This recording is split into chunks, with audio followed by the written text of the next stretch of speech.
काबीना ने अदालती उमूर में मुबैना मदाखलत के इल्जामात पर जुडिशल कमीशन की तश्कील और TORs की मंजूरी दे दी। साबिक चीफ जस्टिस सुप्रीम कोर्ट तसद्दुक जिलानी कमीशन के सरबरा मुकर्रर, एलामिया जारी कर दिया गया। जजेस के इल्जामात की तहकीकात शफाफ और मेरिट पर होगी।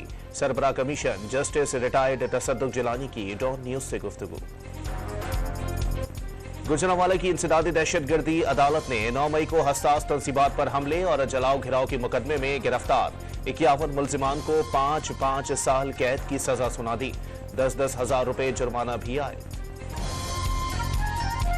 पंजाब हुकूमत का बिजली चोरी, स्मगलिंग और जखीरा अंदोजी के खिलाफ ग्रैंड ऑपरेशन का फैसला। मरियम नवाज ने बिजली चोरी के खात्मे के लिए टास्क फोर्स बनाने की हिदायत भी कर दी। डेरा गाजी खान और गिरदोनवा में मूसलाधार बारिश और यालाबारी, नशेबी इलाके जेरे आब। सखी सरवर में सैकड़ों एकड़ पर गंदम की फसल को नुकसान।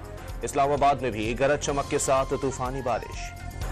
गजा पर सहूनी हमले जारी, 24 घंटों में मजीद 82 अफराद शहीद, 98 जख्मी हो गए। 7 अक्टूबर से अब तक शहादतों की तादाद 32,705 हो गए।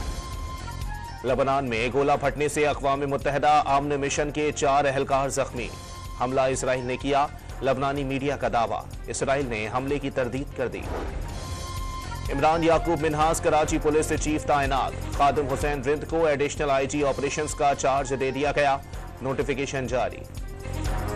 कराची में 29 मई तक पतंग उड़ाने पर पाबंदी आयद कर दी गई। दफा 144 नाफिज, पतंग बनाने और फरोख्त करने पर भी कार्रवाई होगी। कौमी टीम के सिलेक्टर्स वहाब रियाज और अब्दुल रज़ाक काकोल पहुंच गए। बाबर आजम और शाहीन शाह अफरीदी से कप्तानी के हवाले से बात करेंगे। कप्तानी का कल तक फैसला होने का इम्कान।